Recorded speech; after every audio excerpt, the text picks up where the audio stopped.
अगर आप भी चाहते हो कि आपकी ज़िंदगी में कोई जादू हो जाए तो इस मोटिवेशनल स्टोरी को पूरा सुनना ना भूलें। जय हिंद दोस्तों, मैंने इस मोटिवेशनल लेकर आए हुए आपके लिए बहुत ही बेहतरीन मोटिवेशनल स्टोरी। दोस्तों, एक बार एक राजा था और वो राजा बहुत ही आलसी, बहुत ज़्यादा, हद से ज़्यादा आलसी था। उसके दो ही काम थे, खाना और सोना। इस बात से उसकी पूरी प्रजा परेशान हो गई, पूरी मंत्री परेशान हो गए। राजा को कोई फर्क नहीं पड़ता था, बस खाता और सोता। और राजा दिन पे दिन मोटा होता जा रहा है, बहुत ज़्यादा मोटा हो गया। राजा इतना मोटा हो गया कि वो राजा अब हिल नहीं सकता अपने चारपाई से। और इस बात से जो दूसरे राज्य के राजा थे वो मजाक उड़ाते थे इस राज्य की। इस बात से सभी लोग बहुत दुखी थे, लेकिन राजा को कोई फर्क नहीं पड़ता था। धीरे धीरे राजा इतना मोटा हो गया कि अब तो वो खुद जब उठना चाहता था तो भी नहीं उठ सकता था वो। उस समय राजा बहुत दुखी हो गया और राजा ने ऐलान कर दिया कि जो मुझे मेरे मोटापे से निजात दिलाएगा मैं उसे बहुत बड़ा इनाम दूंगा। इस बात को सुनकर सभी वैद्य थे वो राजा के लिए जड़ी बूटियां खोजने लगे। राजा के पास कई लोग आए जड़ी बूटियां खिलाने के लिए। कई लोगों ने जड़ी बूटियां खिलाई, पर राजा पर कुछ असर नहीं हो रहा था। राजा बहुत दुखी हो गया।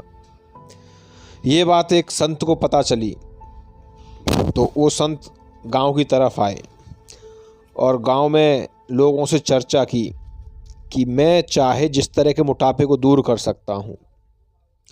और इस बात को गांव वालों से बोलकर वो गांव के बाहर एक झोंपड़ी बनाकर रहने लगे। ये बात धीरे धीरे राजा को पता चली कि गांव में एक ऐसे संत आए हैं जो मोटापा दूर कर सकते हैं। तो राजा ने अपने मंत्रियों को उसके पास भेजा, साधु के पास। साधु से मंत्रियों ने बोला कि आप राजा जी के मोटापे को दूर कर दो। साधु ने बोला, मैं किसी के पास नहीं जाऊंगा। अगर राजा को ज़रूरत है अपना मोटापा दूर करने की तो राजा को मेरे पास आना पड़ेगा। यही बात जाके मंत्रियों ने राजा को बोल दी। राजा बड़ा गुस्सा हुआ, पर साधु के साथ राजा कर भी क्या सकता था। राजा को मोटापा कम करना था। राजा खड़े होने की कोशिश कर रहा है लेकिन खड़ा नहीं हो पा रहा है। धीरे धीरे राजा ने मंत्रियों के साथ सिपाहियों की सहायता से खड़ा होना शुरू किया, चलना शुरू किया और अगले दिन वहाँ पहुँच गया। वहाँ जाकर देखता है तो जो साधु थे वो वहाँ थे नहीं। राजा को बड़ी गुस्सा आई। थोड़ी देर बाद देखता है तो साधु वहाँ पर आ जाते हैं। राजा उनसे बोलता है कि आपके पास मेरे इलाज है मेरे मोटापे का। बोला, हाँ मेरे पास हर मोटापे का इलाज है।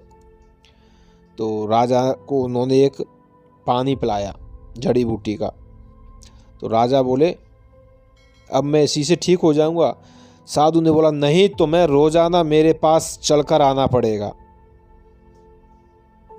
जब ही मेरा ये जो जड़ी बूटी है वो असर करेगा। राजा बोला, ठीक है। राजा लगातार 1 महीने तक अपने महल से गांव के बाहर साधु की झोंपड़ी तक चलकर जाने लगा। शुरू में उसे बहुत कठिनाइयाँ हुई। बाद में वो खुद अकेला खड़ा होकर अपने मंत्रियों के साथ चल के आ जाता था। और 1 महीने बाद देखता है राजा वास्तव में बहुत हल्का हो गया पहले से, और राजा को जो दिक्कतें थी वो दूर होने लगी शरीर की वजह से। तो 1 महीने बाद जब पूरा हो गया तो राजा बोलता है कि महाराज आप एक बात बताओ, आपने कौन सी आप मुझे उस जड़ी बूटी के बारे में बताओ जो आप मेरे को देते हैं, मैं इसे घर पर यूज कर लिया करूँगा। तो वो साधु हंसकर बोलते हैं, बोला, राजन मेरे पास ऐसी कोई जड़ी बूटी नहीं है और ना इस दुनिया में ऐसी कोई जड़ी बूटी है जो आपके जितने मोटापे वाले व्यक्ति की मोटापे को दूर कर दे। इसमें तो सिर्फ एक सादा। साधु ने बोला, पानी। तो ये बात सुनकर राजा को बड़ा ताज्जुब हुआ, क्या सिर्फ पानी? साधु बोला, बिल्कुल सिर्फ पानी। तो मैं बहुत आलस था खड़ा होने के लिए, तुम अपने आलस से बिल्कुल चूर हो चुके थे, और जब तुम मेरे पास रोज़ाना चल कर आ रहे थे तो तुम्हारे शरीर को जिस कसरत की ज़रूरत थी, जिस एक्सरसाइज की ज़रूरत थी वो पूरी हुई।